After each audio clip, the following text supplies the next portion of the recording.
అమ్మా అనొక్కసారి పిలిచి నమస్కారం చేస్తే చాలు, వెంటనే నేను ఉన్నాను రా బిడ్డా అని అమ్మవారు కాపాడు. మీకు నేను ఒక మాట చెప్తే మీరు ఆశ్చర్యపోతారు. ఈ శ్లోకం ఎంత శక్తివంతమో తెలుసా? మీరు తప్పించుకోలేనంత పెద్ద ఉపద్రవం వెంట తరిమేస్తుంటే వెనకాతల ఏం చెయ్యాలో తెలియనప్పుడు ఈ శ్లోకం జరిగితే చాలా రక్షిస్తుంది అమ్మవారు.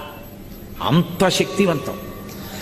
చండీపరదేవత అనుగ్రహం అంటే అలా ఉంటుంది. అందుకే చండీ చరణవు అని చండీపరదేవతని స్తోత్రం చేశారు శంకరాచార్యులు వారి ఈ శ్లోకంలో.